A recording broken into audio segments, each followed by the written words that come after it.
نفسي بنور من فؤادي حينما رددت يا رب العباد وانتشت روحي وصار الدمع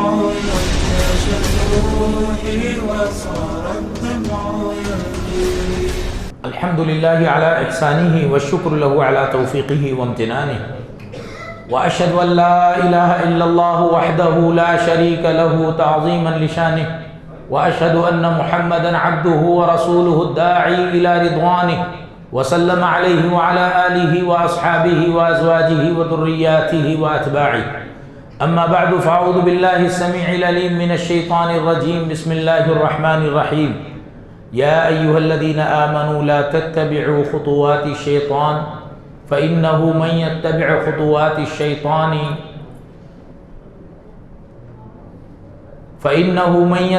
خطوات الشيطان فإنه يأمر بالفحشاء والمنكر ولولا فضل الله عليكم ورحمته ما زكى منكم من أحد أبدا ولكن الله يزكي من يشاء والله سميع عليم وقال جل سبحانه أعوذ بالله من الشيطان الرجيم الذين يجتنبون كبائر الإثم والفواحش إلا اللمم إن ربك واسع المغفرة هو أعلم بكم إذ أنشأكم من الأرض وإذ أنتم أجنة في بطون أمهاتكم فلا تزكوا أنفسكم هو أعلم بمن اتقى وعن عثمان رضي الله عنه قال قال رسول الله صلى الله عليه وسلم من توضأ فأحسن الوضوء خرجت خطاياه من جسده حتى تخرج من تحت أظفاره رواہ احمد۔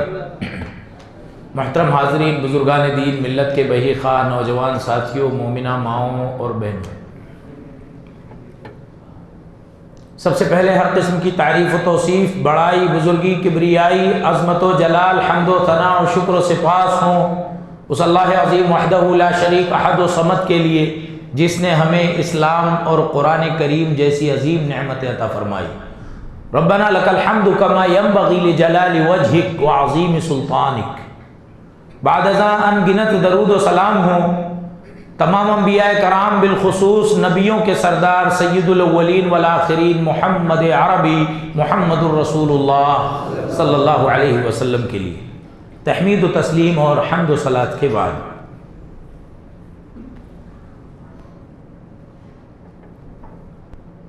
انسان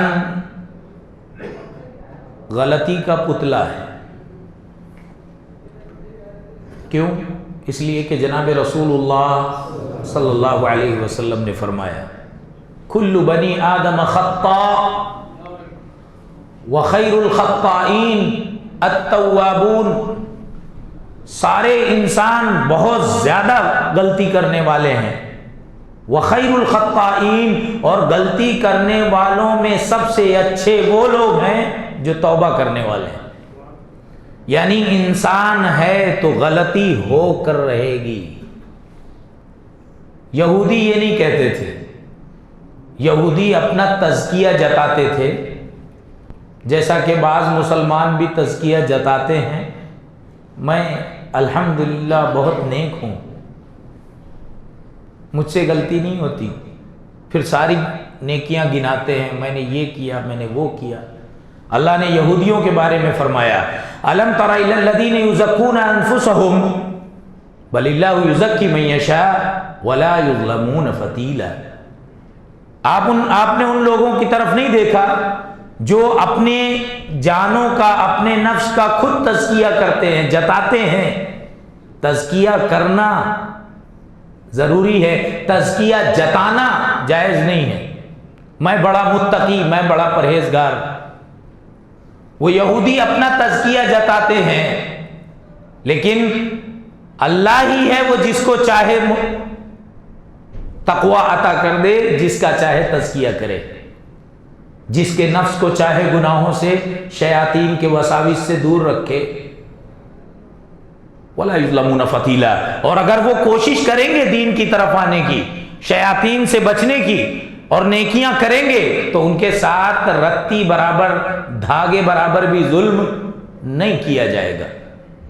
اللہ نے مومنوں سے کیا کہا؟ فرمایا الذین یجتنبون کبائر الاثم والفواحش الا اللمم، جو لوگ بڑے بڑے گناہوں سے بچتے ہیں، بڑے بڑے فحش سے بچتے ہیں، ہاں مگر لمم چھوٹے چھوٹے گناہ ان سے ہوتے رہتے ہیں، الا اللمم، تو اللہ نے فرمایا فإن ربک واسع المغفرہ، تو تیرے رب کی ذات بہت زیادہ مغفرت کرنے میں کشادہ ہے، کشادہ مغفرت کرنے والی ہے۔ یہ چھوٹے چھوٹے گناہوں سے نہیں ڈرنا، اللہ بڑا مغفرت کرنے والا رحیم ہے۔ ان ربک واسع المغفرہ هو اعلم بکم اذا انشاکم۔ یہاں میں یہ عرض کر دوں، میں نے یہ جو کہا چھوٹے چھوٹے گناہوں سے نہیں ڈرنا، وہ اس تناظر میں کہ ان چھوٹے گناہوں سے ڈر کر کوئی احساس کمتری میں نہ چلا جائے، اللہ کی وسیع مغفرت کو نظر انداز نہ کر دے، ورنہ گناہ چاہے چھوٹے ہوں یا بڑے ان سے بچنا ضروری ہے۔ ان ربک واسع المغفرہ هو اعلم بکم اذا انشاکم من الارض واذا انتم اجنۃ فی بطون امہاتکم۔ اللہ نے فرمایا جب اس نے تم کو زمین سے کھڑا کیا، پیدا کیا، تب سے وہ تمہارے بارے میں جانتا ہے، یعنی آدم کو جب اس نے بنایا تو ہی اس کو معلوم تھا آدم اور اولاد آدم کیا کر سکتے ہیں۔ وَإِذَا أَنْتُمْ أَجِنَّةٌ فِي بُطُونِ أُمَّهَاتِكُمْ، اور جب تم اپنی ماؤں کے پیٹ میں جنین کی شکل میں تھے، رحم مادر میں تھے، اس وقت بھی وہ جانتا تھا تم کیا گل کھلانے والے ہو۔ فَلَا تُزَكُّوا أَنفُسَكُمْ هُوَ أَعْلَمُ بِمَنِ اتَّقَىٰ، تو تم اپنے نفس کی پرہیزگاری مت ظاہر کرو، وہ بہتر جانتا ہے کون کتنا بڑا پرہیزگار ہے۔ لہٰذا یہ اللہ رب العالمین نے بیان کیا کہ کوئی اپنے آپ میں یہ دعویٰ نہ کرے کہ مجھ سے گناہ نہیں ہو سکتا، اللہ نے بنایا ہی ہے خطاؤں کا، غلطیوں کا، گناہوں کا پتلا، اور آدم علیہ السلام کا حوالہ دیا، اور اس وقت کا حوالہ دیا جب بچہ ماں کے پیٹ میں تھا، تب سے اللہ کو معلوم تھا یہ دنیا میں آئے گا تو کیا کیا کرے گا۔ تو اس لیے توحید اور آخرت، رسالت کے بنیادی اسباق کے بعد سب سے اہم سبق تزکیہ نفس ہے۔ تزکیہ نفس کے بارے میں ہم کیا جانتے ہیں، اور شیاطین کے کون سے ہتھ کنڈے ہیں، شیاطین کے کون سے شرور و فتن ہیں جن سے بچنا ضروری ہے۔ تزکیہ اور نفس، آپ نے اکثر سنا ہوگا تزکیہ نفس۔ تزکیہ کہتے ہیں زکا یزکی سے تزکیہ ہے، طہارت کرنے کو، پاک کرنے کو، صاف کرنے کو۔ تزکیے کو سمجھنا ہے تو اس کی میں مثال دے دوں کہ تزکیہ یعنی صاف کرنا کیسے، جیسے دودھ آپ پی رہے ہیں اور دودھ کو جیسے ہی منہ سے لگایا دودھ میں مکھی گر گئی، تو اب اگر کوئی عقل مند مومن ہے تو کیا کرے گا؟ مکھی کو ڈبو کے نکال کر پھینک دے گا، اس کے ایک پر میں زہر تو دوسرے پر میں اس کا توڑ ہوتا ہے، تریاق، اس کو ڈبو کر پھینک دو۔ جب دودھ سے مکھی نکال باہر پھینک دی گئی تو دودھ کا تزکیہ ہو گیا۔ آپ نے جانور ذبح کیا، جانور جیسے ہی آپ نے ذبح کیا اسی وقت اس کی جلد اور اس کا چمڑا الگ کرنے کا حکم نہیں ہے جب تک جانور ٹھنڈا نہ پڑ جائے، کیونکہ آپ نے جب ذبح کیا تو جانور کے جسم کا جھاگ والا خون، دم مسفوح، یہ باہر نکلے گا۔ جب تک وہ خون باہر نکل رہا ہے آپ اس کو آگے اس کی جلد کو الگ نہیں کر سکتے، اس کا دم مسفوح، جھاگ والا گندا خون باہر نکل جانے دو، اس لیے کہ وہ گندا خون حرام ہے۔ تو جب جانور کے جسم سے گندا خون باہر نکل جائے گا، جس میں جھاگ ہوگا، گندگی ہوگی، تو اس وقت ہم یہ کہیں گے کہ اس جانور کا تزکیہ ہو گیا۔ تزکیے کو اور زیادہ گہرائی سے سمجھنے کے لیے آپ کسی بھی چیز کو اس کے نقیض، اس کی ضد، اس کے اپوزٹ سے سمجھ سکتے ہیں۔ تعرف الاشیاء باضدادها، چیزوں کی صحیح معرفت اس کی اپوزٹ چیزوں سے ہوتی ہے۔ ان کی اپوزٹ چیزوں سے ہوتی ہے۔ دن کے اجالے کی اہمیت اسی کے پاس ہوگی جس کو رات کی تاریکی سے پالا پڑا ہوگا، اس کو اندازہ ہوگا کہ دن کے اجالے کی قدر و قیمت کیا ہے۔ تو تزکیے کو سمجھنے کے لیے اس کے اپوزٹ کو سمجھنا ضروری ہے، اور تزکیے کا اپوزٹ اللہ نے جو بیان کیا وہ تدسیہ ہے۔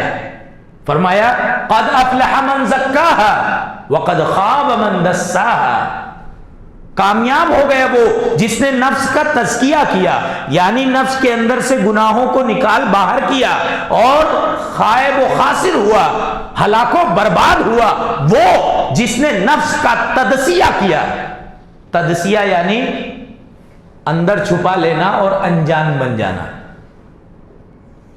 اس کو اور اچھے سے سمجھتے ہیں، اللہ رب العالمین نے فرمایا وَإِذَا بُشِّرَ أَحَدُهُم بِالْأُنثَىٰ ظَلَّ وَجْهُهُ مُسْوَدًّا وَهُوَ كَظِيمٌ يَتَوَارَىٰ مِنَ الْقَوْمِ مِنْ سُوءِ مَا بُشِّرَ بِهِ أَيُمْسِكُهُ عَلَىٰ هُونٍ أَمْ يَدُسُّهُ فِي التُّرَابِ۔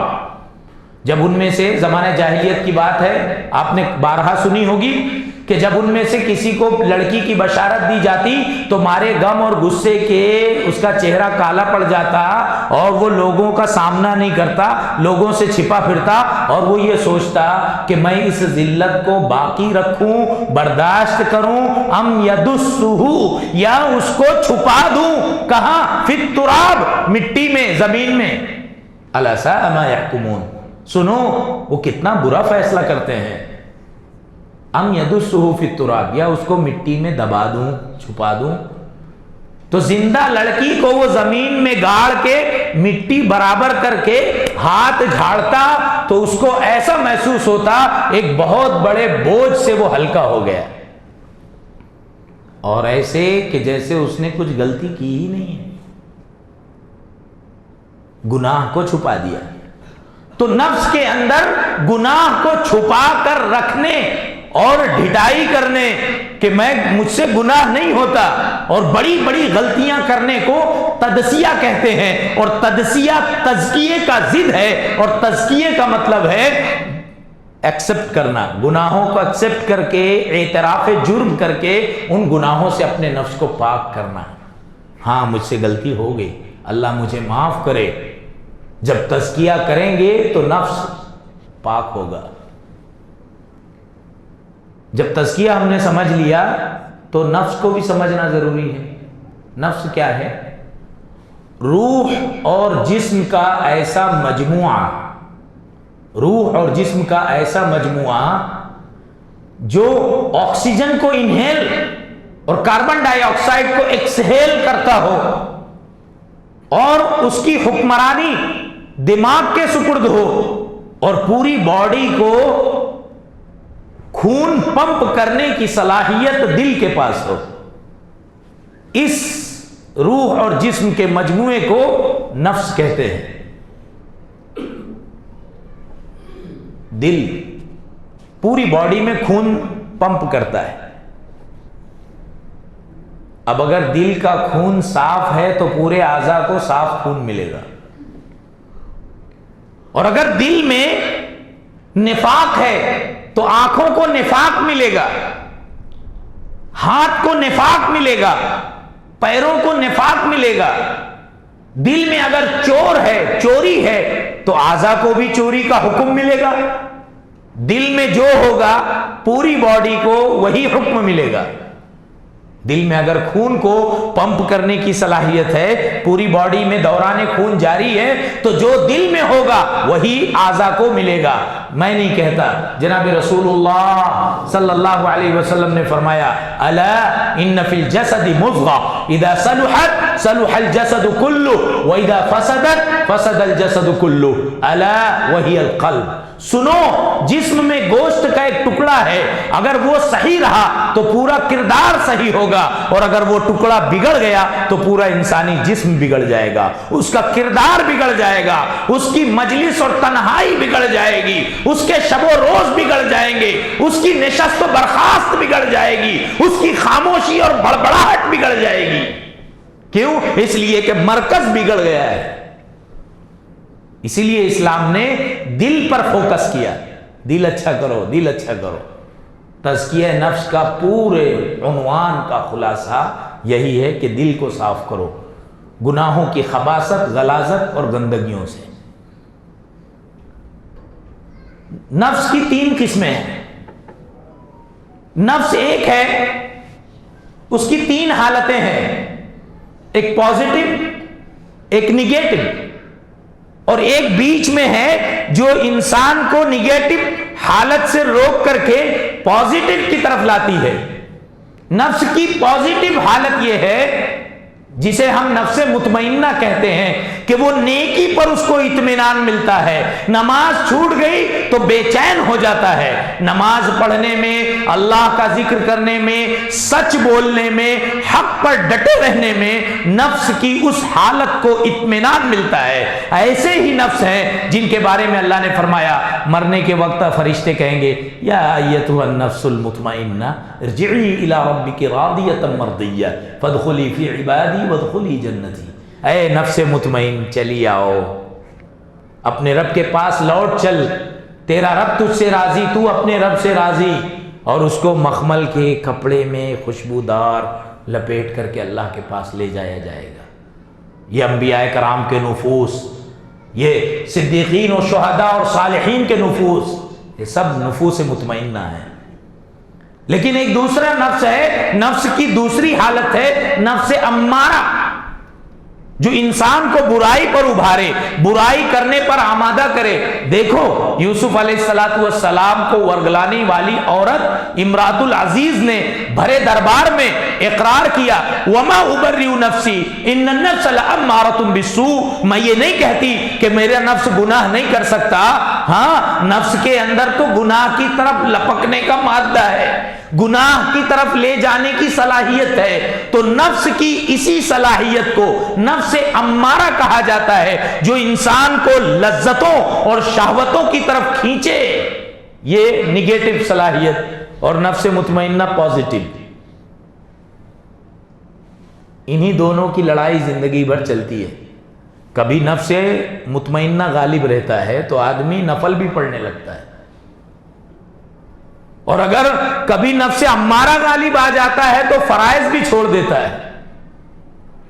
یاد رکھیے یہ جنگ جاری رہے گی، اس میں کامیاب وہ ہوا جس کا آخری مرحلہ کامیاب ہو گیا۔ جب دنیا سے جانے لگے اس وقت غالب کون ہے؟ نفس امارہ غالب ہے یا نفس مطمئنہ غالب ہے؟ کامیاب ہو گئے وہ لوگ جو نفس مطمئنہ کے غلبے کی حالت میں دنیا سے چلے گئے۔ اسی لیے رسول اللہ صلی اللہ علیہ وسلم دعا کرتے تھے، اور آپ نے دعا کا حکم دیا اللہم انی اسألک حسن الخاتمہ، اے اللہ میں تجھ سے آخری مرحلے کی بھلائی چاہتا ہوں۔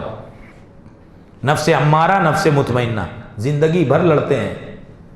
بیچ میں ایک صلاحیت ہے، نفس کی تیسری قسم ہے، اس کو کہتے ہیں نفس لوامہ۔ بڑے خوش نصیب ہیں وہ لوگ جن کا نفس لوامہ کام زیادہ کرتا ہے۔ نفس لوامہ کی ڈیوٹی یہ ہے کہ انسان کو نفس امارہ کے جذبے سے نکال کر نفس مطمئنہ کی طرف لائے۔ اللہ نے اسی وجہ سے اس نفس کی قسم کھائی ہے، نفس لوامہ کی، لا اقسم بیوم القیامہ ولا اقسم بالنفس اللوامہ۔ اللہ نے نفس لوامہ کی قسم کھائی ہے۔ جس کے پاس نفس لوامہ ہے اس کا احساس زندہ ہے، اس کی غیرت زندہ ہے، اس کی شرم و حیا زندہ ہے، اس کا ایمان زندہ ہے۔ جس کا لوامہ کمزور ہو گیا وہ نفس امارہ کے شر سے بچ سکتا؟ پھر کیا ہوگا؟ اگر وہ قابیل ہے تو اپنے بھائی حابیل کا مرڈر کر دے گا۔ فطوعت لہ نفسہ قتل اخیہ فقتلہ، قابیل کو اس کے نفس نے ابھارا اپنے بھائی کو مارنے پر، اور آخر نفس امارہ غالب آ گیا اور اس نے بھائی کا مرڈر کر دیا۔ تو ہمیں کوشش کیا کرنی ہے کہ اپنا نفس لوامہ کس حال میں ہے، اس پر شیطان کی حکمرانی تو نہیں ہے، اور اس کی سب سے آسان بنیاد یہ ہے کہ ہمیں اپنے دل کی حفاظت کرنی ہے۔ تو تزکیہ بھی ہم سمجھ گئے مختصر وقت میں، نفس بھی ہم سمجھ گئے، اب تزکیہ نفس کا مطلب یہ ہے نفس کے اندر اللہ کے حکم کی سرپرستی ہو، اللہ کی شریعت کی قیادت ہو، شیطان کی حکمرانی نہ ہو، وہ مایوس ہوتا رہے، قدم قدم پر انسان اگر مومن ہے تو شیطان کو شکست دیتا رہے، وہ کامیاب ہو گیا۔ قد افلح من زکاہا وقد خاب من دساہا، جس نے اپنے نفس کو گناہوں سے پاک کر لیا، تزکیہ کیا، وہ کامیاب ہوا، اور جس نے اپنے نفس کے گناہوں اور جرائم کو نظر انداز کیا، اندیکھا کیا، چشم پوشی کی، چھپا چھپا کر رکھا اور انجان بنتا رہا، وہ خائب و خسر ہوا۔ تزکیہ نفس کے ذرائع کیا ہیں؟ سب سے پہلی چیز نفس کا تزکیہ کرنے کے لیے دل کی صفائی، دل کی صفائی ضروری ہے، اور دل کی صفائی کا سب سے آسان طریقہ ہے توبہ، اور توبہ کے لیے سب سے زیادہ ضروری چیز یہ ہے کہ انسان اپنے گناہوں اور جرائم کا اعتراف کرے کہ ہاں مجھ سے غلطی ہوتی ہے، کیوں نہیں، غلطی کا پتلا ہوں، مجھ سے گناہ ہو گئے ہیں۔ جب تک کوئی بندہ اپنے گناہوں کا اعتراف نہیں کر لیتا اس کو توبہ کی توفیق نہیں مل سکتی، اور بڑا محروم ہے وہ شخص جس کو توبہ کی توفیق نہ ملے۔ کلکم من آدم وآدم من تراب، نبی صلی اللہ علیہ وسلم نے فرمایا تم سب کے سب آدم سے ہو اور آدم مٹی سے۔ نبی صلی اللہ علیہ وسلم نے فرمایا کل بنی آدم خطاء، سارے بنو آدم خطا کار ہیں، وخیر الخطائین التوابون، سب سے بہتر خطا کار توبہ کرنے والے لوگ ہیں۔ نبی صلی اللہ علیہ وسلم نے فرمایا التائب من الذنب کمن لا ذنب لہ، توبہ کرنے والا گناہوں سے ایسا ہے جیسے اس نے گناہ کیا ہی نہیں۔ آدمی ایک گناہ کرتا ہے تو کالا نشان کہاں لگتا ہے؟ آپ نے بارہا سنا ہوگا، انسان ایک گناہ کرتا ہے تو اس کے دماغ پر، دل پر، اس کے دل پر ایک کالا نشان لگتا ہے، اگر توبہ کر لے تو وہ کالا نشان مٹا دیا جاتا ہے، اور اگر ایک گناہ کیا توبہ نہیں کیا تو وہ نشان باقی رہتا ہے، اگلا گناہ کیا تو ایک اور نشان لگ جاتا ہے، پھر توبہ نہیں کیا اور گناہ کیا تو ایک اور نشان لگتا ہے، نشان لگتے لگتے لگتے لگتے پورا دل کالا پڑ جاتا ہے، پھر گناہوں سے افسوس نہیں ہوتا، پھر جھوٹ پر افسوس نہیں ہوتا، پھر حرام خوری سے افسوس نہیں ہوتا، رشوت خوری سود خوری پر افسوس نہیں ہوتا۔ ایک زمانہ تھا جب یہ چھوٹا سا بچہ تھا، معمولی غلطی کرتا تھا، چہرے پر پسینہ آ جاتا تھا، ہونٹ کانپنے لگتے تھے، اور چہرہ کہتا تھا ہاں ہاں غلطی میں نے کی ہے، لوگ دیکھ کر سمجھ جاتے تھے اسی لڑکے نے غلطی کی ہے، یہ اس کا ایمان تھا، یہ اس کے دل کی رونق تھی، یہ اس کے دل کی دمک اور چمک تھی، یہ اس کے دل کی سفیدی تھی جو اس کے چہرے پر آ کر اپنے جرائم کو قبول کر رہی تھی۔ لیکن جب اس کا دل کالا پڑ گیا، کالے پر کالا ہوا، تو یہ کپڑے کتنے بھی سفید پہن لے، کپڑے کتنے بھی اجلے پہن لے، دل اگر کالا ہے تو کردار سفید ہو سکتا، صاف بیان کر دیا گیا۔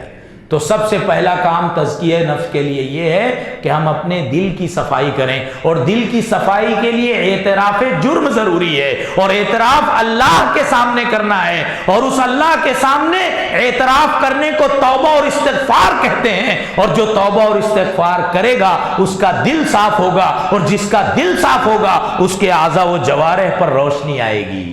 دیکھو جھوٹے آدمی کے چہرے پر رونق نہیں ہوتی، مگر سچے آدمی کے چہرے پر رونق ہوتی ہے۔ اور یہ جو دو آنکھیں ہیں، یہ دو آنکھیں چہرے کی نہیں ہیں، یہ دو آنکھیں اصل میں دل کی ہے، دل کی دو آنکھیں ہیں۔ یہی وجہ ہے کہ دل میں جب افسردگی ہوگی، دل میں جب غم ہوگا، ٹینشن، فکر، تکلیف ہوگی، تو دل کہاں سے روئے گا؟ آنکھوں سے روئے گا۔ یہ آنکھیں اصل دل کی آنکھ ہے، مگر اللہ نے خوبصورتی کے لیے یہاں بنائی ہے۔ تو اصل انسان کا مرکز دل ہے، دل صاف تو انسان صاف، اس کی دنیا بھی صاف، آخرت بھی صاف۔ دوسری چیز اللہ کا کلام ہے، جو انسان کے تزکیے کا سب سے بڑا ذریعہ ہے. اللہ نے نبیوں کو اسی لیے بھیجا. اب آخری پیغمبر کی شان میں فرمایا هو الذی بعث فی الامیین رسولا منہم یتلو علیہم آیاتہ ویزکیہم ویعلمہم الکتاب والحکمہ وان کانوا من قبل لفی ضلال مبین. وہی ہے جس نے انہی امیوں میں جو کسی مدرسے اور اسکول سے پڑھے لکھے نہیں تھے، جاہل تھے، ان امیوں میں اس نے ایک میسنجر بھیجا جو اللہ کا کلام تلاوت کرتا اور ان کے نفسوں کا تزکیہ کرتا. حالانکہ وہ لوگ پہلے گمراہی میں تھے، کھلی گمراہی میں تھے، لیکن ہمارے نبی نے لوگوں کے نفس کا تزکیہ جب کر لیا تو بت پرستی انہوں نے چھوڑ دی، چوری چھوڑ دی، ڈکیتی چھوڑ دی، شراب نوشی چھوڑ دی، ساری گمراہی کے جتنے کام تھے سب چھوڑ کر پاک اور صاف ستھرے ہو گئے. ایسے ہو گئے کہ جناب رسول اللہ صلی اللہ علیہ وسلم نے کہا کسی جنتی کو دیکھنا ہے تو دیکھو یہ جنتی جا رہا ہے. وہ زمین پر چلتے پھرتے تھے اور نبی ان کو جنت کی بشارت سناتے تھے رضوان اللہ علیہم اجمعین. یہ ایسا تزکیہ کیسے ہوا؟ اللہ کے کلام سے ہوا. معلوم یہ ہوا جو اپنے دل کو رونق عطا کرنا چاہتا ہے، دل میں سفیدی لانا چاہتا ہے، اللہ کا خوف و خشیت لانا چاہتا ہے، اس کا آسان طریقہ یہ ہے کہ وہ اللہ کے کلام سے وابستہ ہو جائے. روز کلام کو پڑھے، ترجمہ پڑھے، تفسیر سمجھے. اللہ کے کلام سے جتنا وابستہ ہوگا اتنا زیادہ اس کے دل کا تزکیہ ہوگا اور اس کے کردار میں شفافیت آئے گی. تیسری چیز کیا ہے؟ وضو. امام احمد بن حنبل رحمہ اللہ نے حضرت عثمان رضی اللہ عنہ سے روایت نقل کی ہے کہ جناب رسول اللہ صلی اللہ علیہ وسلم نے فرمایا من توضأ فاحسن الوضوء خرجت خطاياه من جسده حتى تخرج من تحت اظفاره. جو اچھا وضو کرے گا اس کے جسم سے خرجت خطایا، غلطیاں گناہ باہر نکلیں گے. جیسے جیسے وضو کر رہا ہے گناہ جھڑتے جا رہے ہیں. حتی تخرج من تحت اظفاری، یہاں تک کہ ناخون کے نیچے سے گناہ نکل جائیں گے. یہ اللہ کی رحمت دیکھو. گناہ کیا، کسی پر نظر ڈالی، بری نظر ڈالی، کچھ بھی کیا، گناہ جھڑ رہے ہیں. امام مسلم رحمہ اللہ نے ابو ہریرہ رضی اللہ عنہ سے روایت نقل کی ہے کہ جناب رسول اللہ صلی اللہ علیہ وسلم نے فرمایا من توضأ فاحسن الوضوء ثم اتى الى المسجد لا يريد الا الصلاة فلم يخطو خطوة الا رفعه الله بها درجة وحط عنه بها من خطيئة. نبی صلی اللہ علیہ وسلم نے فرمایا جس نے وضو کیا، اچھا وضو کیا اور گھر سے نکلا مسجد کی طرف اور اس کا صرف ایک ارادہ ہے کہ وہ نماز ادا کرے، تو جتنا قدم اٹھائے گا ہر قدم کے بدلے اس کی ایک غلطی کو مٹایا جائے گا اور اس کے ایک درجے کو بلند کیا جائے گا. اسی لیے میرے بھائیوں، حق تو یہ ہے کہ ہم وضو کہاں سے کریں؟ گھر سے کر کے آئیں.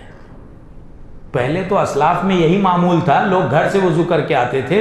کوئی مسافر کہیں سے آیا ہے، گھر نہیں جا سکا، کوئی بات ہے تو مسجد میں کر لیتا تھا.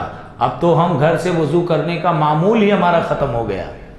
کتنا آسان طریقہ ہے. نماز کو تو ہمیں آنا ہی ہے، نماز تو ہمیں پڑھنی ہی ہے، تو کیوں نہ ہر قدم پر اپنے درجات کو بلند کر کے اپنے گناہوں کو مٹانے کا معمول بنا لیں. یہ اللہ کے نبی علیہ السلام کی بشارت ہے جس سے ہم استفادہ نہیں کر رہے ہیں. چوتھی چیز ہے نماز.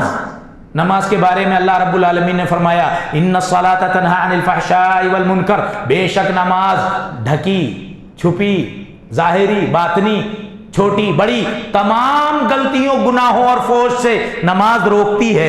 ایک آدمی کئی سال سے نماز پڑھ رہا ہے مگر جھوٹ بولنے کی عادت نہیں گئی، کئی سال سے نماز پڑھ رہا ہے مگر چوری کی عادت نہیں گئی، کئی سال سے نماز پڑھ رہا ہے مگر اس کے دل و دماغ کی گندگی باہر نہیں نکل رہی ہے. اس کا مطلب قرآن جھوٹا نہیں ہے، قرآن کا دعویٰ سچا ہے. بات یہ ہے کہ اس کی نماز میں کمی ہے، کوتاہی ہے. اگر اس کی نماز میں سچائی ہوتی، خشیت اور اخلاص ہوتا، اس کی نماز نبی محترم کے طریقے کے مطابق ہوتی، اس کی نماز صحابہ کے طریقے کے مطابق ہوتی، اس کا وضو صحیح ہوتا، اس کا غسل صحیح ہوتا، اس کے ارکان و شروط جو نماز کے ہیں وہ صحیح طریقے سے ادا کرتا، تو پھر اس کی نماز اس کے کردار کو صاف کرنے کا ذریعہ بنتی. نماز میں کہیں نہ کہیں کوتاہی ہے. اللہ کے دربار میں 70 سال کا نمازی لایا جائے گا اور اس کے پاس ایک نماز بھی صحیح نہیں ہوگی. 70 سال نماز پڑھی ہوگی مگر ایک نماز بھی صحیح نہیں ہوگی. یا تو اس کے غسل میں فرق ہوگا, یا تو اس کے وضو میں فرق ہوگا, یا تو اس کی نیت میں فطور ہوگا.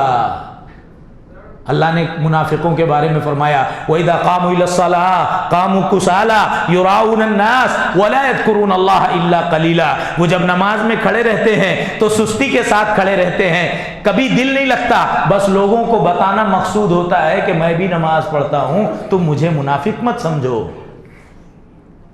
نبی صلی اللہ علیہ وسلم نے فرمایا مثل صلوات الخمس كمثل نهر عذب غمر بباب احدكم يقتحم فيه كل يوم 5 مرات هل يبقى او يبقي من درنه شيء قالوا لا قال هذه مثل صلوات الخمس. 5 نمازوں کی مثال ایسی ہے جیسے تم میں سے کسی کے گھر کے سامنے بالکل دروازے کے سامنے شفاف اور صاف پانی کی, میٹھے پانی کی نہر بہتی ہے اور وہ روزانہ دن میں 5 مرتبہ اس نہر میں نہاتا ہو, تو بتاؤ اس کے جسم پر کوئی میل کچیل ہوگی؟ صحابہ نے کہا نہیں ہو سکتی. آپ نے فرمایا یہی مثال 5 نمازوں کی ہے. 5 بار وضو کیا, 5 بار نماز پڑھی, 5 بار اللہ کے سامنے آ کر سجدہ کیا, دعائیں کی, تو اس کے جسم پر گناہ کہاں باقی رہے گا؟ اس کا جسم بھی پاک ہوگا, اس کی روح بھی پاک ہوگی, اس کو کسی سینیٹائزر کی ضرورت نہیں پڑے گی, اس کو کسی وائرس اور بیکٹیریا کا ڈر نہیں ہوگا, اس کی روح بھی پاک ہے اور اس کا جسم بھی پاک ہے.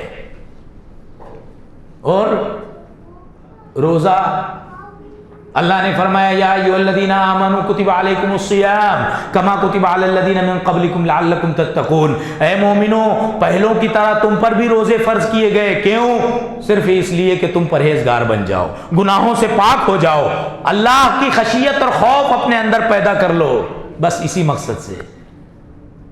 فرمایا نبی محترم صلی اللہ علیہ وسلم نے من لم يدع قول الزور والعمل به فليس لله في حاجة ان يدع طعامه وشرابه حاجة في ان يدع طعامه وشرابه. جو آدمی جھوٹ بولنا نہ چھوڑے, چگلی, غیبت, فساد, لڑائی, گالی گلوچ یہ سب نہ چھوڑے, فحش نہ چھوڑے, اس کا کھانا پانی چھوڑنے کو اللہ کو کوئی ضرورت نہیں, کچھ حاصل نہیں. کم من صائم لیس بصیامہم الا الجوع والعطش. کتنے روزے دار ایسے ہیں جن کو سوائے بھوک اور پیاس کے روزے سے کچھ حاصل نہیں ہے. روزہ صرف جسم کا نہیں ہے, روزہ روح کا ہے, روح کو پاک کرنا ہے. تو روزہ بھی تزکیہ نفس کا ذریعہ ہے. زکوٰۃ کے بارے میں آپ نے کل تفصیل سے بات سنی. جناب رسول اللہ صلی اللہ علیہ وسلم نے فرمایا خذ من اموالہم صدقۃ تطہرھم وتزکیہم بہا وصلی علیہم. اے نبی, آپ ان کے مالوں سے زکوٰۃ لو تاکہ ان کے مال اور ان کے جسم دونوں کا تزکیہ ہو, دل بھی صاف ہو, روح صاف ہو, سوچ صاف ہو جائے, مال بھی گندگی سے صاف ہو جائے. زکوٰۃ بھی تزکیہ نفس کا ذریعہ ہے. اور آگے بڑھی حج کے بارے میں نبی صلی اللہ علیہ وسلم نے فرمایا من حج فلم يرفث ولم يفسق رجع من ذنوبه كيوم ولدته امه.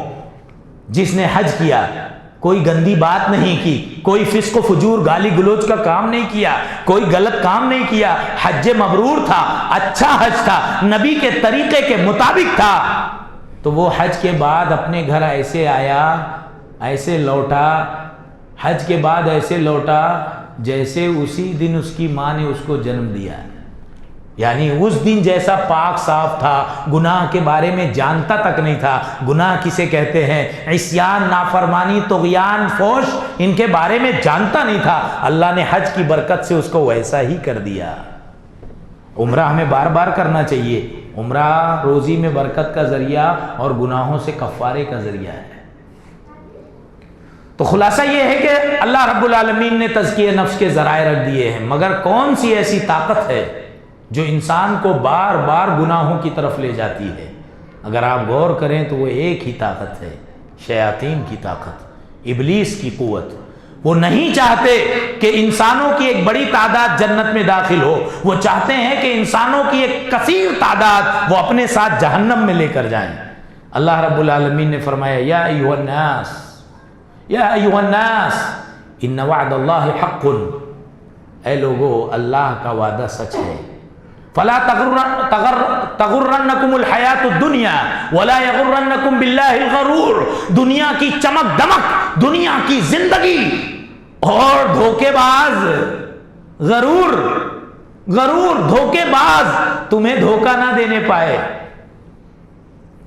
دھوکے باز تمہیں دھوکہ نہ دینے پائے۔ دھوکے باز سے مراد یہی شیطان ہے۔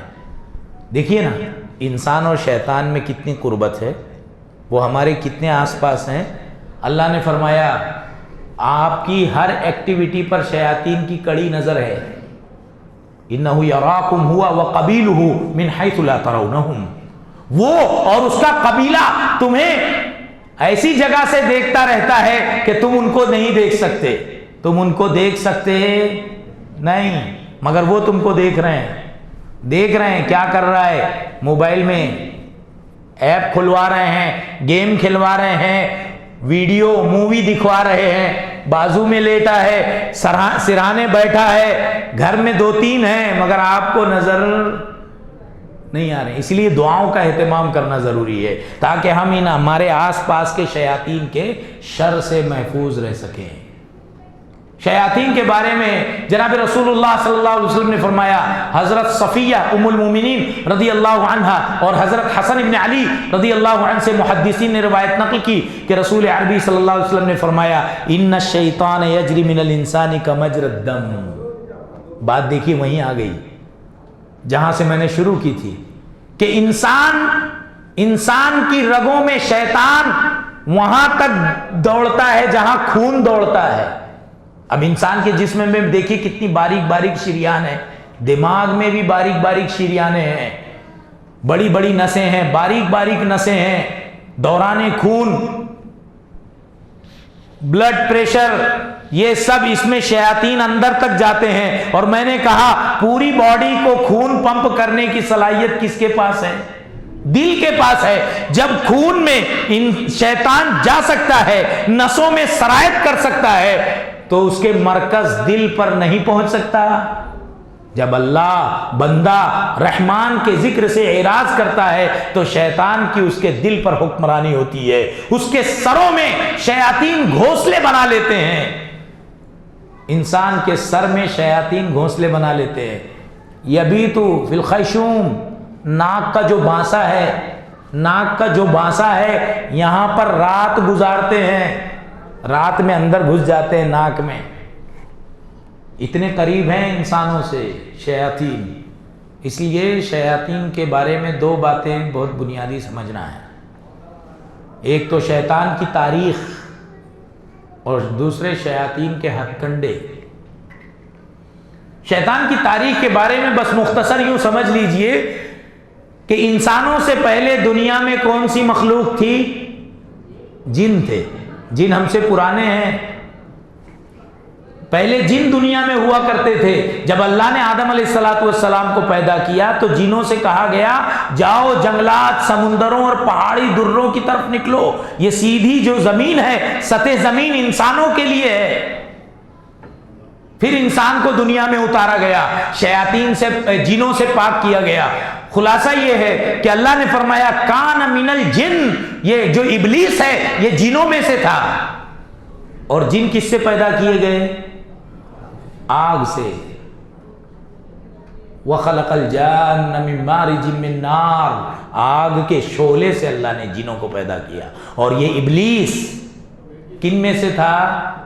جنوں میں سے تھا، فرشتوں میں سے نہیں تھا، مگر اس نے اللہ کی اتنی عبادت کی تھی، اللہ کو اتنا راضی اور خوش کر لیا تھا کہ اللہ نے اس کا پرموشن کر دیا تھا، اس کو فرشتوں میں بہت اونچا مقام دے دیا تھا۔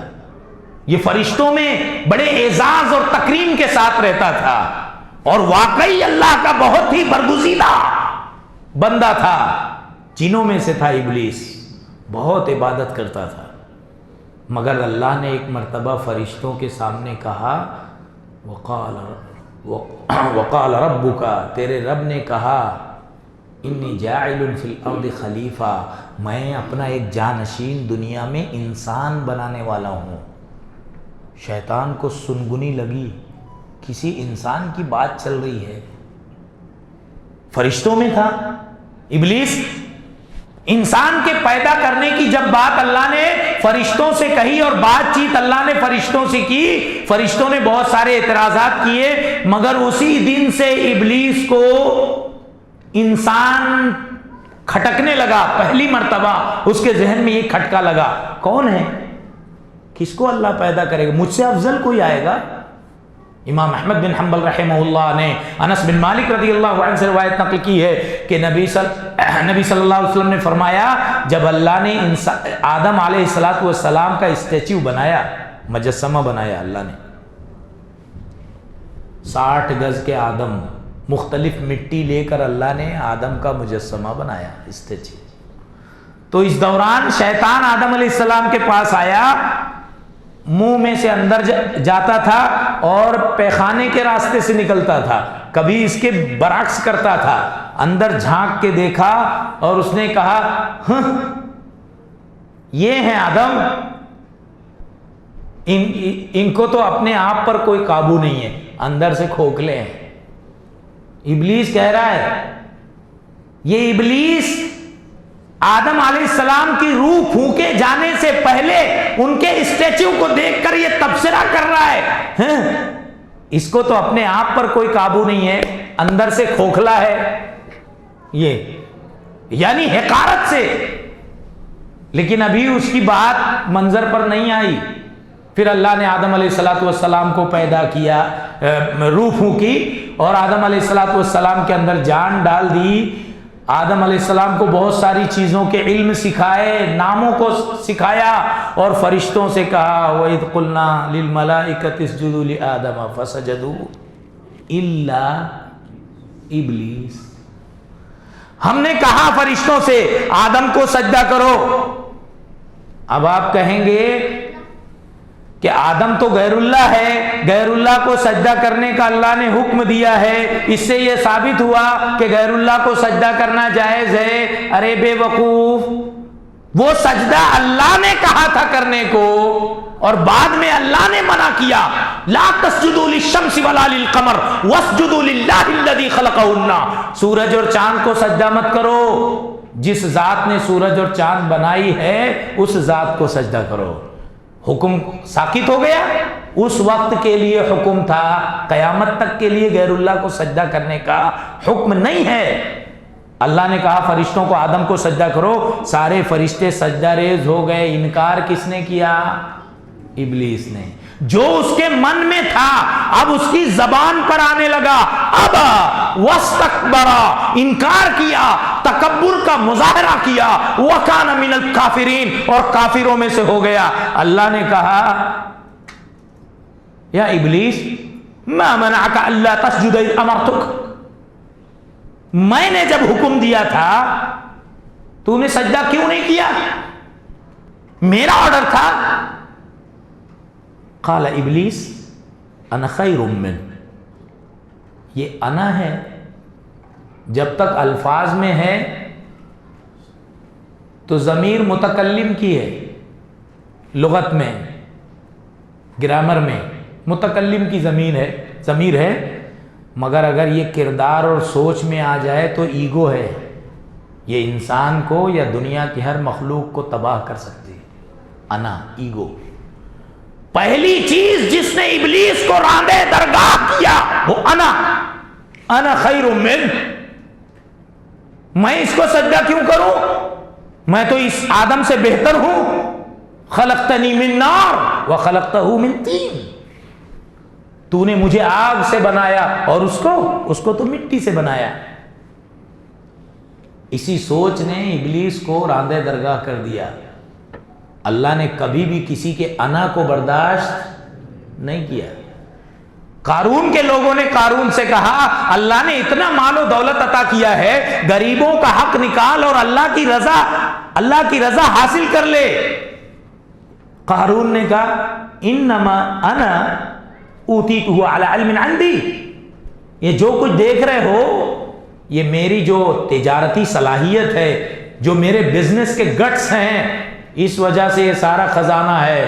یعنی اللہ کی طرف منسوب نہیں کیا کہ اللہ کا شکر ہے، اپنی طرف منسوب کیا. فخسفنا به وبداره الارض، ہم نے اس کو اس کے محل سمیت دھسا دیا. فرعون نے بھی یہ کہا تھا انا ربکم الاعلی، میں تم سب کا سب سے بلند بالا رب ہوں. اللہ نے کہا ہم نے اس کو دریا میں ڈبو دیا اور کوئی اس کی مدد کو نہیں آیا. معلوم یہ ہوا جس کے اندر انا ہوگی اللہ اس کو راندے درگاہ کرے گا، اپنے سے دور کرے گا. جس کے اندر ایگو ہوگا اللہ اس کو زمین میں دھسا دے گا. جس کے اندر ایگو ہوگا اللہ اس کو پانی میں ڈبو دے گا. اللہ برداشت نہیں کرتا کہ اس کے علاوہ بھی کسی کے اندر ایگو ہو. انسان کو ایگو کی کیا ضرورت ہے؟ انسان تو ایک حقیر نطفے سے پیدا کیا گیا ہے. شیطان نے جیسی کہا انا خیر من خلقتنی من نار وخلقتہ من طین قال فاہبط منها فإنک رجیم، اتر یہاں سے، نکل مردود. اللہ نے ڈانٹ کر کہا ہٹ یہاں سے، نکل، اتر مردود. تم میرے حکم کو نظر انداز کر کے تم میرے سامنے کہہ رہا ہے کہ میں آدم سے افضل ہوں، نکل یہاں سے. راندے درگاہ ہو گیا. تو جاتے جاتے اس نے کہا انظرنی الی یوم یبعثون، انظرنی الی یوم یبعثون، کیا مجھے قیامت تک کی مہلت نہیں دے گا؟ اے میرے رب مجھے قیامت تک کی مہلت دے دے. قال انک من المنظرین، جا تجھے مہلت ہے. قال، تو پھر ابلیس نے کہا فبما اغویتنی لاقعدن لهم صراطک المستقیم ثم لآتینہم من بین ایدیہم ومن خلفہم وعن ایمانہم وعن شمائلہم ولا تجد اکثرہم شاکرین. یہ اس کا حسد بول رہا تھا. پہلے کیا تھا؟ تکبر تھا. اب شیطان میں حسد آ گیا. ابلیس نے کہا جب تو نے اس آدم کی وجہ سے مجھے راندے درگاہ کیا ہے، مجھے دھتکارا ہے، مجھے تو نے اپنی پوزیشن سے نیچے دھکیل دیا، تو میں قیامت کی صبح تک اس کے ساری ذریات کو ان کے دائیں بائیں آگے پیچھے چار جانب سے بہکانے کی ہر ممکن کوشش کروں گا، اور تو دیکھنا اس کی اکثریت کو میں جہنم میں لے کر جاؤں گا. بہت کم لوگ شکر گزار بچیں گے. اللہ نے کہا میرے نیک بندے تیرے جھانسے میں نہیں آئیں گے، جا. راندے درگاہ ہو گیا. یہ ہے ابلیس کی تاریخ. اسی وجہ سے ابلیس کی عداوت مثالی ہے. اللہ نے اپنے کلام میں بارہا کہا انہ لکم عدو مبین، ان الشیطان للانسان عدو مبین. وہ تمہارا کھلا دشمن ہے. دشمن کھلا ہے اور ہتھیار بھی اس کے پاس ہے، ہتھیار سے لیس ہے. اس کو دوست بنانا یا اس سے دوستی کرنا یہ عقل مندی ہے کہ بے وقوفی؟ کوئی دشمن ہے، جانی دشمن ہے، ہتھیار سے لیس ہے. آپ جانتے ہیں کہ یہ میری جان کا دشمن ہے. اب بجائے اس کو دشمن رکھنے کے اس کو اپنے قریب کرے تو ہو سکتا ہے کہ وہ عداوت کا مظاہرہ کرے اور وقت کا فائدہ اٹھا کر مار دے. اللہ نے کہا شیطان کے بارے میں یاد رکھنا یہ تمہارا دشمن ہے. تمہارے آبا آدم اور حوا کو تو اس نے چھوڑا نہیں، تم کو چھوڑے گا. یا بنی آدم لا یفتننکم الشیطان کما اخرج ابویکم من الجنہ. اے انسانوں یہ شیطان تمہیں دھوکہ نہ دینے پائے، فتنے میں نہ ڈالنے پائے جیسے اس نے اپنے تمہارے ماں باپ آدم اور حوا کو دھوکہ دیا، فتنے میں ڈالا. اللہ نے پہلے ہی کہہ دیا فَإِنَّهُ يَأْمُرُ بِالْفَحْشَاءِ وَالْمُنْكَرِ، یہ تمہیں برائی کا حکم دے گا، غلط کاموں کا حکم دے گا، اس سے بچ کے رہنا. یہ ابلیس ہے. اس کو مہلت دے دی اللہ نے. یہ اللہ کا نظام ہے. اللہ نے دنیا میں خیر پیدا کیا تو شر بھی پیدا کیا. اللہ نے جنت کا راستہ بتایا تو جہنم کا راستہ بھی بتایا. وہ تمام شکتیاں جن کو کالی شکتیاں کہتے ہیں، جن کو شیاطین کہتے ہیں، جن کو خبیث کہتے ہیں، ان کو بھی طاقت کس نے دی؟ اللہ نے دی. تاکہ بندے ان کے جھانسے میں آتے ہیں یا اللہ کی بات پر عمل کرتے ہیں. یہی آزمائش ہے، اور اسی لیے اللہ نے اس نظام کائنات کو بنایا ہے. الذی خلق الموت والحیات لیبلوکم ایکم احسن عملا.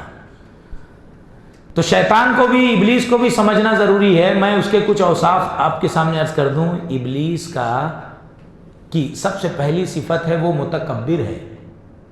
متکبر، اس نے اللہ کے حکم کی نافرمانی کی ہے. گیا مارا یہ شیطان ایک سجدے کے نہ کرنے سے. اگر لاکھوں برس سجدے میں سر مارا تو کیا مارا؟ ایک سجدہ نہیں کیا، اللہ نے راندے درگاہ کر دیا، نکال باہر پھینکا. پہلے کی عبادتیں سب دھری کے دھری رہ گئی.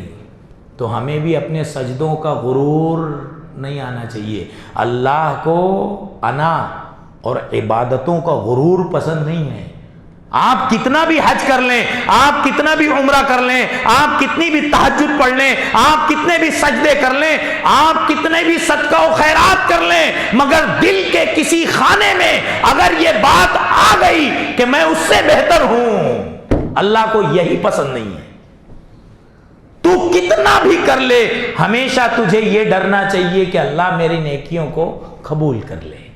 تواضع اور خاکساری ہونی چاہیے. یہی نبیوں میں تھی، یہی صحابہ میں تھی. نیکی کرتے تھے اور نیکی کے بعد انہیں ٹینشن تھا اللہ ہماری نیکیوں کو قبول فرما لے.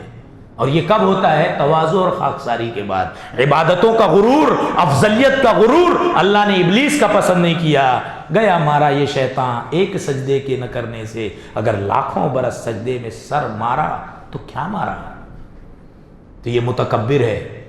ابلیس کو ابلیس اس لیے کہتے ہیں کہ ابلیس کا مطلب ہوتا ہے تنہا مایوس. مایوسی کی آخری حد پر پہنچ گیا. جب اللہ نے اس کو بھگایا، دھتکارا، اپنی ساری دلیلیں دینے کے بعد بھی جب یہ اس کا بس نہیں چلا تو یہ مایوس ہو گیا. ایک آدمی، ایک انسان، ایک مخلوق ایک عرصے تک کسی کی اللہ کی عبادت کرے اور اس کو آخری مرحلے میں دھتکار دیا جائے، کتنی بڑے افسوس کی بات ہے. تو مایوس کو ابلیس کہتے ہیں. مایوس ہو گیا، یہ کیا ہو گیا میرے ساتھ؟ حالانکہ اس نے یہ دعویٰ کر لیا میں یہ کروں گا، میں وہ کروں گا، مگر یہ حقیقت میں مایوس ہو گیا. ابلیس کا ایک نام رجیم بھی ہے. رجیم یعنی دھتکارا ہوا، پھینکا ہوا، اتارا گیا، چل نکل. شیطان بھی ہے، شیطان اس کا نام ہے. شیطان کہتے ہیں سرکشی، ضد، ہٹ دھرمی کی آخری حد کو پہنچ جانے والا متمرد، جو اپنی بات پہ ڈٹا رہے اور حق کو قبول نہ کرے. شیطان قرین بھی اللہ نے کہا. قرین کیسے فرمایا؟ وَمَن يَعْشُ عَن ذِكْرِ الرَّحْمَنِ نُقَيِّضْ لَهُ شَيْطَانًا فَهُوَ لَهُ قَرِينٌ. جو رحمان کے ذکر سے اعراض کر کے زندگی گزارے گا، اللہ اس پر اس کے دوست کو مقرر کر دے گا، مسلط کر دے گا. قرین قرن سے بنا ہے. اللہ نے کئی جگہ کہا قرین کے بارے میں. شیطان بھی قرین ہے. قرن یعنی سینگ، قرن یعنی سینگ، اور شیطان کو اللہ نے قرین کہا ہے. اس کا دو مطلب کیا گیا. شیطان کو بھی سینگ ہے، اور ایک مطلب یہ جو زیادہ صحیح اور اولا ہے یہ کہ جیسے سینگ جانور کے سر سے لگی رہتی ہے، ایسے ہی قرین انسان سے لگا رہتا ہے، چھوڑتا نہیں. اتنا قریبی دوست ہے. وَمَن يَكُنِ الشَّيْطَانُ لَهُ قَرِينًا فَسَاءَ قَرِينًا. وہ جس کا دوست شیطان بن جائے، اس سے بری کسی کی کوئی دوستی کیا ہو سکتی ہے کہ ہر مجلس میں، تنہائی میں، ہر وقت اس کے ساتھ شیطان لگا رہے. شیطان کو، ابلیس کو اللہ نے عدو بھی کہا. عدو و مبینہ، کھلا دشمن. دیکھو انسانوں سے خطاب کرتے ہوئے اللہ نے فرمایا یا ایھا الناس، یا ایھا الناس کلوا من طیبات ما رزقناکم. اے لوگو جو ہم نے تمہیں روزی ہے پاک، کلوا من الطیبات، کلوا یا ایھا الناس کلوا مما فی الارض حلالا طیبا. اے انسانوں، اللہ نے جو زمین میں حلال روزی رکھی ہے وہ کھاؤ. ولا تتبعوا خطوات الشیطان انہ لکم عدو مبین. شیطان کے نقش پا کی پیروی مت کرو، وہ تمہارا کھلا دشمن ہے۔ اللہ نے مومنوں سے کہا یا ایھا الذین آمنوا ادخلوا فی السلم کافہ، اسلام، اے مومنوں اسلام میں پورے کے پورے داخل ہو جاؤ، ولا تتبعوا خطوات الشیطان انہ لکم عدو مبین، شیطان کے نقش پا کی پیروی مت کرو، وہ تمہارا کھلا دشمن ہے۔ یہ خطوات کیا ہے؟ ذرا میں مختصر وقت میں شیاطین کے کچھ ہتھ کنڈے بتا دوں۔ ہتھ کنڈے، خطوات۔ خطوات کہتے ہیں کہ مثال کے طور پر ایک نہر ہے، ایک بچے کو آپ کو اس طرف لے جانا ہے، آپ اس کو اٹھا نہیں سکتے، تو آپ ایک پتھر رکھتے ہیں، ادھر ایک پتھر رکھتے ہیں، ادھر ایک پتھر رکھتے ہیں، ادھر ایک پتھر رکھتے ہیں، اور اس کو کہتے ہیں تم یہ پتھروں پر پیر رکھتے رکھتے آ جاؤ۔ شیطان بھی ڈائریکٹ نہیں کہتا چل زنا کر، بلکہ خطوات بچھاتا ہے، ایک قدم ایک قدم ایک قدم، دھیرے دھیرے وہاں لے کر جاتا ہے جہاں لے جانا ہے۔ پہلے کہتا ہے ایک مس کال میں حرج ہی کیا ہے، پھر ایک مس کال سے بات آگے بڑھی، ایک دو خیریت پوچھ لیتا ہوں فون لگا کے، ایک بڑا، تیسرا قدم یہ کہ ذرا سے ایک ملاقات کر لیتا ہوں، میرے دل میں کوئی برائی ہے نہیں، میں صرف ذرا ایک ملاقات کرنا چاہتا ہوں۔ مس کال سے بات آگے بڑھی، بات چیت تک آئی، چیٹنگ تک آئی، ملاقات تک آئی، پھر وہیں لے کر گیا شیطان جہاں اس کو لے جانا تھا۔ یہ ہے خطوات۔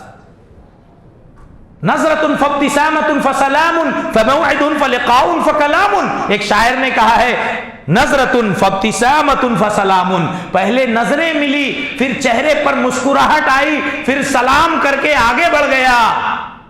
نظرۃ فابتسامۃ فسلام فموعد، پھر وعدہ ہوا، فلقاء، پھر ملاقات ہوئی، پھر کلام ہوا۔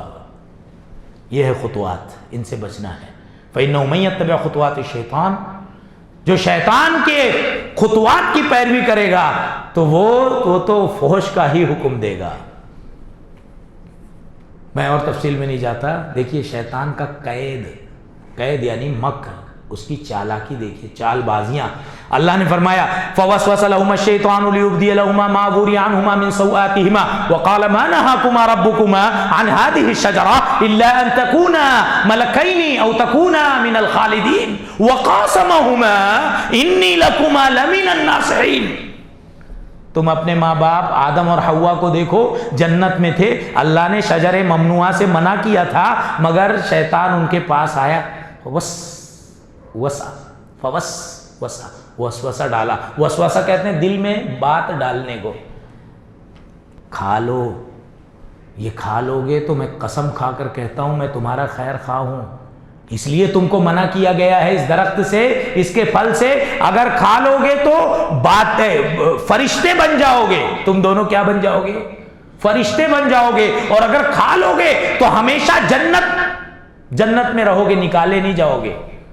جیسی فَأَزَلَّهُمَا الشَّيْطَانُ فَأَكَلَا، شیطان نے ان کو ورگلایا اور انہوں نے وہ شجر ممنوعہ کو کھا لیا، اللہ نے جنت کا لباس اتار دیا، پتوں سے اپنی شرمگاہ ڈھانکنے لگے۔ یہ ہے ابلیس، شیطان۔ آدم اور حوا کو نہیں چھوڑا تو کسی میل اور فیمیل کو چھوڑے گا؟ جن سے آغاز ہوا ان کو نہیں چھوڑا، تو یہ اس کا قید ہے۔ اور آگے آئیے، تزیین، شیطان کی تزیین کیا ہے؟ دیکھیے بدر میں کفار مکہ جب مکہ سے نکلے تو ان کو بنو کنانا کا ڈر تھا، یہ مسلمانوں کے دوست ہیں، کہیں پیچھے سے حملہ نہ کر دیں، تو بنو کنانا کا سردار بن کے آیا،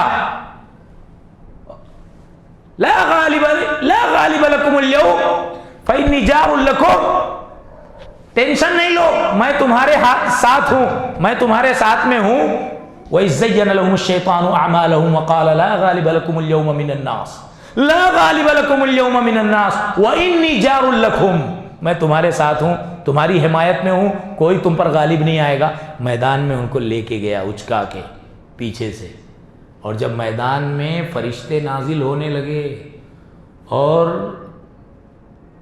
انہوں نے کفار و مشرکین نے شکست دیکھ لی، فلما تراءت الفئتان نکص علی عقبیہ، وقال انی بریء منکم انی اری ما لا ترون انی اخاف اللہ واللہ شدید العقاب. کہا پیچھے ہٹا. نکاسا کہتے ہیں ایڑیوں کے بل پیچھے کھسکنے کو. ارے تم کہاں جا رہے ہو؟ تم نے یہ تو کہا تھا ساتھ دوں گا, تم بھاگ رہے ہو. تو اس نے کہا انی بریء منکم, میں تم سے بری ہوں. انی اری ما لا ترون, میں جو دیکھ رہا ہوں وہ تم نہیں دیکھ رہے ہو. انی اخاف اللہ, میں اللہ سے ڈرتا ہوں. اس کی وہ اللہ بڑی سخت پکڑ کرنے والا ہے. میدان میں لا کر چھوڑ کے بھاگا. شیطان کا مکر دیکھیے. جب اللہ کے نبی صلی اللہ علیہ وسلم نے بنو نذیر قبیلے کے یہودیوں سے کہا کہ اب تم پر چڑھائی ہونے والی ہے, تو بنو نذیر کے منافق یہودیوں کے پاس آ کر کے شیاطین نے کہا, ابلیس اور اس کی ذریات نے کہا, ارے ٹینشن مت لو, تم ان کو معمولی سمجھ رہے ہو, کفار مکہ کو, قریش مکہ کو, یہ محمد کے مقابلے میں تمہاری مدد کو آ جائیں گے. یہ نہیں گئے, قلعے کے پاس رہے. پورا لشکر جب آ گیا تو یہ انتظار ہی کر رہے ہیں کب مدد آئے گی. مدد نہیں آئی. اللہ نے غزوہ بنی نذیر میں اپنے نبی کو فتح یابی عطا فرمائی, اور ان لوگوں نے شکست قبول کر لی اور کہا کہ ہم کو اتنا سامان لے کر جانے کی اجازت دے دو جو ایک سواری پر جا سکتا ہے. جب ان اجازت دے دی گئی تو خیبر کی طرف جانے لگے تو اپنے ہی یخربون بیوتہم بایدیہم وایدی المؤمنین, اپنے ہاتھوں سے اپنے گھر توڑ توڑ کے جا رہے تھے. اس وقت اللہ نے فرمایا کمثل الشیطان اذ قال للانسان اکفر فلما کفر قال انی بریء منک انی اخاف اللہ رب العالمین. شیطان کو دیکھو کیسا اس کا مکر ہے, کیسی اس کی چالیں ہیں. انسان کے پاس آ کر کہتا ہے کفر کر, اور جب انسان کفر کرتا ہے, کفر کر لیتا ہے, گناہ کر لیتا ہے, تو شیطان کہتا ہے تجھ سے میرا کوئی تعلق نہیں, میں اللہ سے ڈرتا ہوں جو رب العالمین ہے. اتنا مکار ہے, لا کر کے کہاں پھنسا دیا. وہ بیچارے پریشان ہو گئے, کسی کی مدد نہیں آئی اور ان کو نکلنا پڑا. اس کے فتنے کیا ہیں اشارتاً میں عرض کر دوں, خوف میں ڈالتا ہے, ڈراتا ہے. آج آپ ڈر رہے ہیں, ہم ڈر رہے ہیں. اگر ہم مسلمان ہیں اور ہمارے دلوں میں کسی کا خوف ہے تو یاد رکھیے اللہ نے کہا انما ذالکم الشیطان یخوف اولیاء فلا تخافوہم وخافونی ان کنتم مؤمنین. یہ شیاطین ہی ہے جو تم کو ڈراتے ہیں. اگر تم مومن ہو تو ان سے مت ڈرو. اللہ کہتا ہے مجھ سے ڈرو. مومن کو ڈراتے ہیں, دھمکاتے ہیں, یہ ہو جائے گا, وہ ہو جائے گا. اللہ کی مرضی کے بغیر پتا بھی درخت سے گر سکتا. یہ کیا ڈرا رہے. ڈرپوک وہ ڈرائے گا جو خود ڈرپوک ہے, وہ ذلیل کرے گا جو خود ذلیل ہے. ایک مرتبہ خطبے کے دوران, خطبے کے بعد صاحب ایک حضرت کیا جیسی ممبر سے اترا, میں نماز پڑھا کر فارغ ہوا, ایک نوجوان ٹیڑھا ہونے لگا. میں مصلی ہی پر بیٹھا تھا کہ اس نے کہا بہت دیر سے سن رہا ہوں قال اللہ قال الرسول کر رہا ہے, اور پھر 2 گھنٹہ تک بات چلی. تو مسجد میں بھی آ جاتے ہیں, جیسی اذان ہوتی ہے بھاگتے ہیں, جیسی اذان بند ہوتی ہے پھر آتے ہیں. صفوں میں اگر پیر سے پیر نہیں ملا ہے تو میں نہیں کہتا کسی مفتی کا فتویٰ نہیں ہے. نبی محترم نے کہا بکری کے کالے بچے کی شکل میں بیٹھے رہتے ہیں, خیال ڈالتے رہتے ہیں, پڑھنے نہیں دیتے. اتنے بدماش ہیں, کبھی کوئی نیک کام کرنے نہیں دیتے, خیال ڈالتے رہتے, وسوسہ ڈالتے رہتے ہیں. پھر ذرا اللہ اکبر امام کہتا ہے پھر بھاگتے ہیں, پھر ذرا سکون ہوتا ہے پھر آتے ہیں, پھر خیال ڈالتے ہیں. یہاں بھی ہوں گے چھوٹے چھوٹے, بڑے تو قید ہیں, ابھی 15 دن بعد چھوٹیں گے اور اپنی ساری شرانگیزی پھیلائیں گے, سارا بدلہ اور انتقام لیں گے. تو یہ بہت ہی بدماش مخلوق ہے. اللہ ان کے شر سے ہم سب کو محفوظ رکھے. خیر سے روکتا ہے اور شر میں جھونکتا ہے. اللہ نے کہا الشیطان یعدکم الفقر ویأمرکم بالفحشاء. شیطان جب تم صدقہ خیرات کرنا چاہتے ہو تو آ کر کہتا ہے کیا قلاش بن جاؤ گے, غریب بننا ہے, دولت لٹانی ہے, بے وقوف کہیں کہ تمہارے بچے بڑے ہو کر کیا کریں گے. ڈراتا ہے, خیر سے روکتا ہے اور شر میں جھونکتا ہے. اور جب وہی آدمی فسق و فجور اور بڑا بڑا اینڈرائڈ موبائل اور یہ وہ خرافات سب خریدنا چاہتا ہے عیاشی کرنے کے لیے، تو شیطان آ کے کہتا ہے یہ والی کمپنی کا مت لے، وہ ذرا جو لیٹسٹ ہے وہ لے، ایک 10,000 کی تو بات ہے۔ LED خریدنے گیا، ارادہ کیا تھا میں 24 انچ کی LED خریدوں گا، لے کر آیا 52 انچ کی۔ کیسے؟ یہ قرین نے کہا 32 کی نہیں، وہ تھوڑی چھوٹی ہے، میرے گھر کا جو ہال ہے اس کے حساب سے کم از کم 50 کے اوپر کا کوئی سائز دو۔ یہ وَيَأْمُرُكُمْ بِالْفَحْشَاءِ، شر میں جھونکتا ہے، اور ساری چیزیں اللہ رب العالمین نے اپنے کلام میں بیان کر دی ہے، تو اس کے شر سے بچیں۔ بڑا فتین ہے، بدماش ہے، حاسد ہے، ماکر ہے، قید و مکر میں مبتلا کرتا ہے، اور آخری میں حجت قائم کر کے ہٹ جاتا ہے۔ آخر میں عرض کروں، قیامت کے دن یہ غرور، یہ دھوکے باز قیامت کے دن کیا کہے گا؟